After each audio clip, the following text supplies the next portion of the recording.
Estamos de regreso en Punto y Contrapunto. El viernes pasado fue el Viernes por el Futuro de la Tierra. Miles de jóvenes en todo el mundo salieron a las calles a demandar la conservación del planeta. La iniciativa nació en Nueva York, en el seno de las Naciones Unidas, durante la Cumbre de la Juventud sobre el Clima, donde los participantes, entre ellos la sueca Greta Thunberg, lanzaron un desafío mayúsculo a los líderes del mundo: tomar acciones concretas para frenar los devastadores efectos del cambio climático. Veamos el contexto. Luego de la Cumbre de los Jóvenes sobre la Acción Climática, los líderes mundiales llegarán este martes a la 74 Asamblea General de Naciones Unidas con el compromiso de combatir el calentamiento global. Tras referirse a la desigualdad creciente, el aumento del odio y la intolerancia y otras amenazas a la paz y la seguridad, el secretario general de la ONU, Antonio Guterres, pidió a los jefes de Estado llegar con propuestas concretas y poner primero a la gente. Guterres señaló que lo primero es resolver el problema climático. Confió en que los jefes de Estado y de Gobierno tomen medidas para reducir un 45% las emisiones de efecto invernadero durante la próxima década y alcanzar su neutralidad para el 2050. Según estimaciones del organismo, el cambio climático afecta a 350 millones de personas y el mundo está muy lejos de cumplir los compromisos adoptados en el Acuerdo de París. El secretario general señaló que la temperatura mundial avanza hacia un aumento de entre 3 y 5 grados centígrados con respecto a los niveles preindustriales. En 2016, 195 países se comprometieron a que no rebasara los 1,5 grados. Respecto a la asistencia humanitaria este año, 142 millones de personas la necesitarán. Guterres dijo que la ONU ha seguido ofreciendo asistencia a las poblaciones afectadas por la guerra y la violencia y señaló que el máximo foco rojo se encuentra en el Golfo Pérsico, además de los conflictos en Libia, Yemen, Siria, Israel y Palestina. Respecto al financiamiento, el secretario general reconoció que aunque la mayor parte de los países han cumplido con sus aportaciones, una tercera parte de las misiones de paz no disponen de recursos en efectivo para sufragar sus gastos. Otros dos temas que se discutirán es el desarrollo sostenible y la Agenda 2030, que marca 17 objetivos de desarrollo para crear una globalización justa. Guterres señaló que se han logrado grandes avances, pero que no se logrará cumplir los objetivos. Pidió mejorar la cooperación internacional y las alianzas público-privadas, así como empoderar a los jóvenes como asociados y líderes. A principios de este mes, el presidente López Obrador dijo que no asistirá a la reunión y que será representado por el secretario de Relaciones Exteriores, Marcelo Ebrard. Los temas que llevará México son migración y desarrollo, control de armas y el terrorismo vinculado al supremacismo blanco. Punto y contrapunto. Segundo tema a discutir esta noche. Mañana, por cierto, arranca el debate general. Mañana empiezan a hablar los líderes de Estado. Empieza primero Jair Bolsonaro de Brasil. Así lo dicta siempre la tradición diplomática. El de Brasil empieza siempre el debate general. Después sigue Trump. Un gran ausente va a ser el presidente López Obrador. El tema del cambio climático, que es lo que ocupa la cápsula, lo que ocupa prácticamente los trabajos de esta 74 Asamblea General. Lisa, ¿cómo lo estás viendo? Marcelo Ebrard está por allá encabezando la delegación mexicana con Marta Delgado y su equipo de expertos medioambientales también. ¿Crees que México pueda llegar? ¿Qué va a ofrecer? ¿El Tren Maya, refinería de Dos Bocas, al mismo tiempo vamos a cumplir los compromisos de París?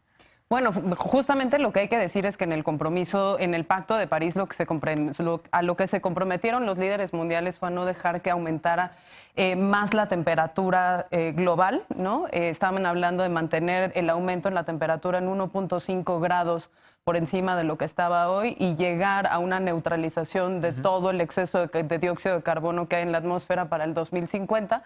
Las proyecciones que se están haciendo hoy los científicos es que no solo eso no va a pasar, sino que para la fecha en la que teníamos que llegar a ese 1,5 estaremos entre 3 y 5 grados más de calentamiento global, y eso, por supuesto, pues retrasará, imposibilitará llegar a la neutralización de todo ese exceso de dióxido de carbono para seguir evitando que la Tierra se caliente, se deshielen los polos y todo lo que eso significa.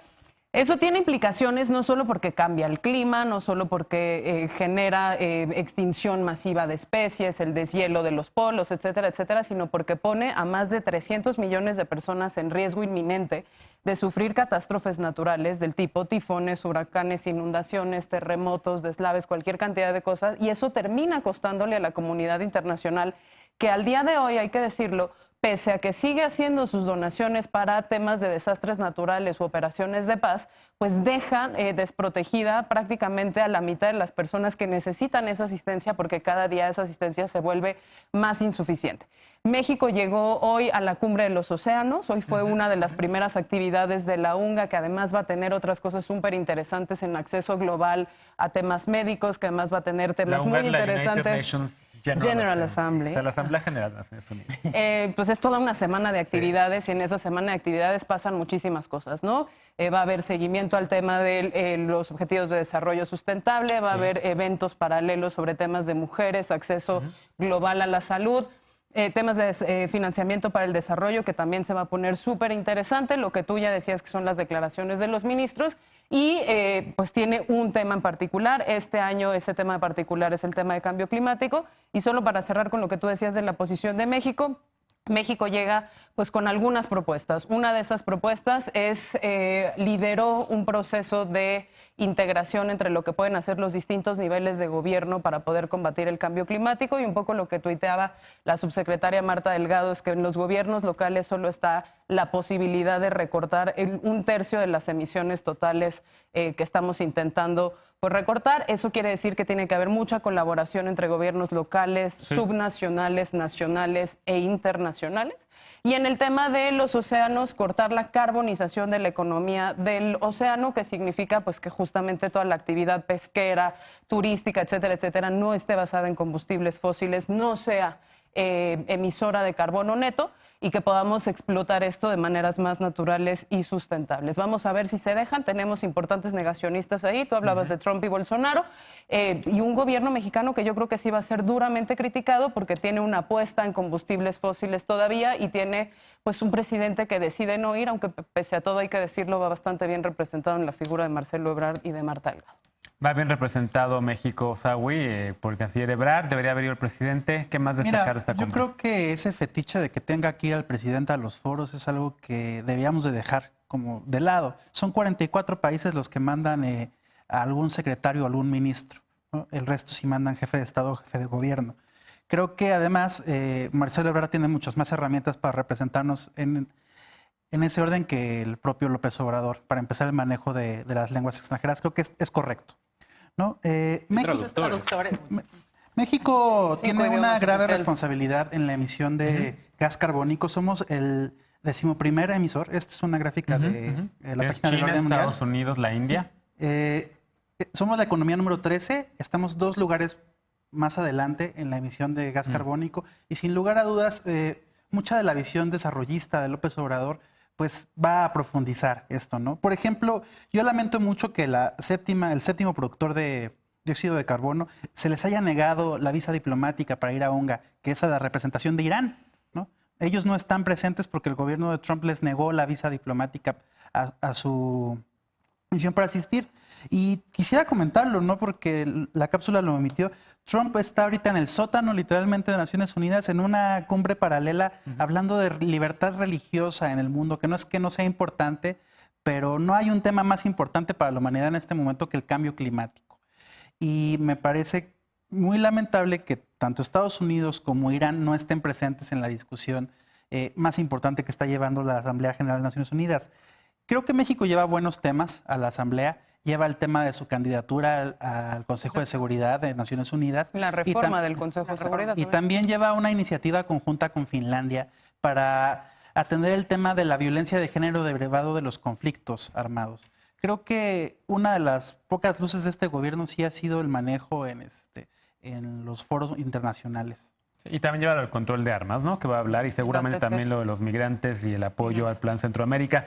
Lecona, ¿coincides con Sawi de que pues, realmente no importa tanto que no vaya el presidente? No, yo creo que no importaría tanto si no estuviera ya inscrito en una negativa de Andrés Manuel de no voy a ir a ningún lado. O sea, incluso en momentos más difíciles o donde su presencia estaría bien ahí. O sea, sí es un poco un show la presencia, la ausencia de algunos otros. Hoy Trump se apareció sin que nadie lo esperara, nada más ahí a escuchar justamente posturas sobre cambio climático, con lo que eso quiera que represente, con lo que eso quiera... Intimidación. Esa intimidación o una buena señal, dirán algunos. O sea, caben todas las interpretaciones y desde luego lo preocupante es que pasamos del protocolo de Kioto a los acuerdos de París y le vamos a seguir poniendo 25 nombres, y qué bueno ver este movimiento vigoroso encabezado por una niña y por varios jóvenes, lo que vimos en la Ciudad de México, para pedirle a los líderes mundiales. El discurso de Greta Thunberg hoy es de un poder sensacional, donde le dicen sobre su conciencia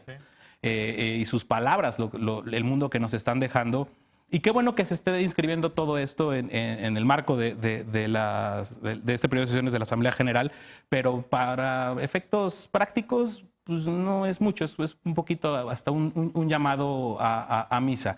Caemos en muchas, digo, claro que hay que celebrar muchas cosas y yo no coincido tanto con Sagui con la posición. ¿Mandé? ¿No les gusta lo internacional? No, sí me gusta, pero que sea efectivo. Yo no quería hablar hoy de lo internacional. No, yo quiero ver a la ONU, de hecho, aquí apoyando mecanismos de justicia transicional, por ejemplo. Yo nada más digo el show de la Asamblea General. Mientras estamos grabando este programa, estoy viendo que Marcelo Ebrard acaba de declarar en el Foro de Igualdad de Género que somos un país feminista y estamos esperando por ustedes, siéndole las líderes mujeres, con los brazos abiertos, ¿no? Pues no somos un país feminista, somos un país machista y este gobierno no ha hecho lo suficiente por tenderle la mano a las feministas ni ahora que el movimiento está muy vigoroso. Entonces, es un poco de dobles discursos.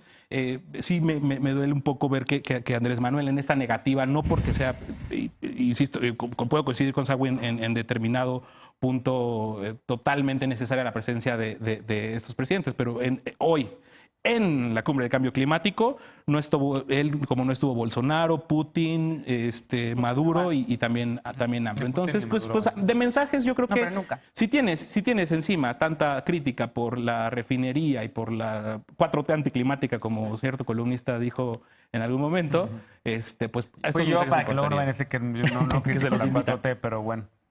Ok, ¿algún otro punto? Suficiente, no, claro, sí, no lo suficiente. digo, creo que, bueno, yo sí me considero una grande, con mucha fe del multilateralismo, pero efectivamente creo que particularmente los temas de cambio climático desafortunadamente siempre ha sido como nada más una serie de buenas declaraciones. Digo, por supuesto, la Asamblea General tiene una enorme relevancia dentro del escenario internacional, sobre todo porque compromete a los líderes frente a sus electorados y respecto a los compromisos que puedan hacer. Sin embargo, a mí sí me parece que el tema el combate al cambio climático o al calentamiento global, pues tiene que ver con una serie de políticas mucho más nacionales, ¿no? Que tengan sobre todo un sentido regulatorio hacia las industrias, ¿no? Y que ese es finalmente lo que puede detener, si es que tiene todavía algún remedio, ¿no? El calentamiento global y toda la serie de consecuencias que eso tiene, ¿no? Entonces, pues bueno, sí, efectivamente creo que será muy interesante escuchar a los líderes internacionales. Por supuesto, a mí personalmente me hubiera gustado ver al presidente allá, pero también entiendo que hay prioridades nacionales que quiere atender y pues bueno, efectivamente creo que el canciller Marcelo Ebrard lo puede representar de una excelente forma y sobre todo por los temas particulares que se están llevando a cabo, ¿no? Yo creo que finalmente esta cumbre de jóvenes y este movimiento liderado por Greta Thunberg, pero por muchos otros niños y niñas alrededor del mundo, es lo que puede mover las agendas hacia ese sentido, ¿no? O sea, más allá de los foros internacionales y multilaterales, que por cierto, pues creo que tienen mucho más peso las comisiones que sesionan de manera permanente en la ONU que como tal la Asamblea General, que pues es exactamente nada más ir a fijar posturas, para que puedan hacer documentos de trabajo más eficientes. Y bueno, creo que sí, este movimiento de jóvenes, que es a lo que yo le apostaría, ¿no? Es pues lo que en realidad va a llevar la agenda hacia la regulación de las industrias, más allá de los buenos deseos que se puedan decir en Nueva York. Nada más hay que decir que los tomadores de decisión son mayores de 55 años, cuya muerte es segura antes de que se expresen los efectos más duros de la emergencia climática, ¿no? Justo por eso el mensaje contundente de Greta Thunberg de las generaciones, su generación va a juzgar a esas generaciones que están tomando decisiones porque prácticamente están condenando al futuro del planeta a un desastre, ¿no? Pero bueno, hacemos una pausa. Regresando, por primera vez se realizó aquí en México una cumbre de premios Nobel. La ciudad de Mérida fue nombrada Ciudad de Paz y los asistentes enlistaron acciones necesarias para lograr la paz mundial, incluido el derecho al matrimonio igualitario, que Yucatán ha rechazado ya 2 veces. Regresamos con este tema, no te vayas.